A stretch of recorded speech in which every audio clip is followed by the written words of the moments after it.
For 3 years, I was a volunteer firefighter, and the scariest call that I ever responded to was one that I wasn't even dispatched on. On one fateful Thursday evening, I was returning home from a final exam from PCAT, in which I am a proud graduate. And as I made a right at the Y, I was introduced to a car that was flashing their high beams. You know, the universal sign for slow the fuck down. But this car was far more feverish than any before, so I instantly thought of a car accident. I continued on a little farther, saw debris and what looked like a deer in the roadway. As I continued further, I saw a Jeep of some variety with moderate body damage pulled off to the roadway. It wasn't anything extensive, so I continued on. But then I saw an Oldsmobile sedan of some variety with heavier body damage pulled off the roadway. So I pulled into the next driveway after it and jumped out to see if there was anything I could do. At this point in my career, I had a ready-made kit available, so I doffed my sweater, threw on some latex gloves, and responded as if this was a regular call. And when I first approached the vehicle, I noticed that the windshield was actually pushed in and resting on the occupant of the vehicle. I tried a verbal stimuli, no response. I tried a physical stimuli, no response. I tried to get the door open, but it was kinked in and unable to be unhinged. So I pulled out my phone and called 911 and started to speak to them in a language that utilized my former training. York, I'm on scene of a single vehicle accident. Vehicle is off the roadway, occupant is entrapped, possible class 4 patient. Now after a few minutes of trying to confirm my location, she says, "Sir, are you advising the patient is deceased?" York, the patient is non-responsive. I can't get the door, I can't get a pulse, I'm trying. At this point, an anonymous couple have come up to see what they can do to help. I ask if they have a flashlight. He pulls out his iPhone. I tell him to start to search around and look for anything else that might be displaced. I hand my phone to her and tell her to tell 911 everything that she sees.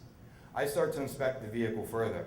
Upon inspection of the back seat, I noticed an overturned, unoccupied child seat. I saw what I thought first was a child, but was the front half of a deer that was sent through her windshield and landed in the back seat. The child seat remained unoccupied, so I yell over to my anonymous man, "Hey, I need that flashlight over here. I need you to search underneath and around the vehicle, and I need to know if anyone was ejected from it." So he comes over. At this point, the owner of the property has run up. "Hey, I'm the owner of the house. What can I do? How can I help?" "I need flashlights, blankets, and for you to put that fucking cigarette out." So he runs off to help. At this point, the first responding units have pulled up on scene. Now, these are mutual aid to my home department, so these are folks that I know well and have worked with before. So I run up and tell them everything that I have just seen and what they have here on scene. And as we start to pull the stretcher and the tools out, paramedic says, "We received a lot more information than we do on a typical phone call." Yes, I was the first one here. So I noticed that there wasn't much more that I could do for the situation, so I kind of slow it down. And after a few minutes pass, I hear off in the distance, "York, I need County 50 to my location." That's the designation for the coroner, so I knew it was a done deal.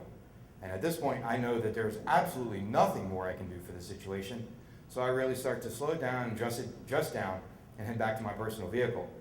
That anonymous couple, who have embraced each other, called me over, "Hey, how's it going?"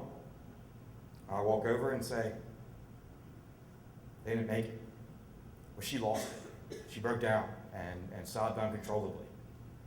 After another check-in with the police and the paramedics, I get in my car and start to drive off.